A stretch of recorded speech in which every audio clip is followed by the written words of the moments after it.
As managers of people, some of what we do with our team on a daily basis is about getting them to change something that they currently do. Now, it might be to change the way they act, or to change the way they talk, or change how they think or behave in front of clients or with each other. Or it might be to change the way they do consultations, or the way they cut or colour hair, or the way they talk about retail. I'm sure, whatever it is, that sometimes you get the change that you want, and that sometimes you don't. And when you don't get the change you want, whose fault is it? I'm sure it's always their fault, right? But then again, maybe it's not. You see, the biggest mistake I see people make when they're trying to get others to change is that they don't spend enough time with the person that they want to get the change from for them to completely understand why and how change is needed. So then, right from the beginning, there's this lack of cooperation, a feeling that they're being attacked, that they're being picked on or not appreciated, a feeling that they're not valued or misunderstood. And then as a result, frustration, mistrust, and sometimes a desire to prove you wrong or to sabotage is inevitable. But it needn't be like that. You know, sometimes there are changes that you need done now. And at such times, people need to be very direct. But most times, you're much better off to spend the time to get the person on side and to get them to buy into why and how change is needed.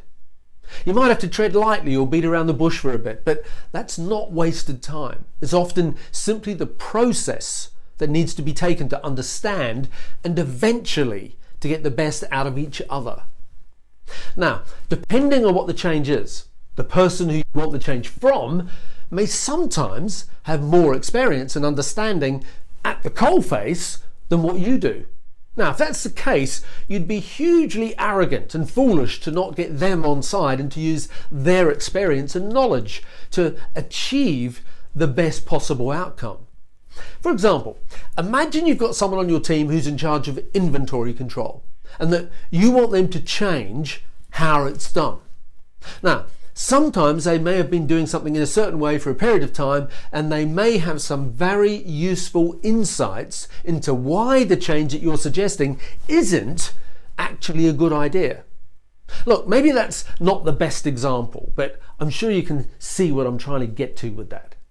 Change isn't always easy. Most people have a lot invested in how and why they think, act, or do something in a certain way.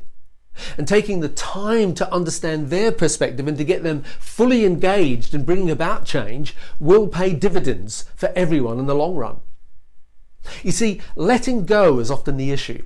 Letting go of what we know has worked in the past in order to embrace what may or may not work in the future is what holds many people back from, embracing change.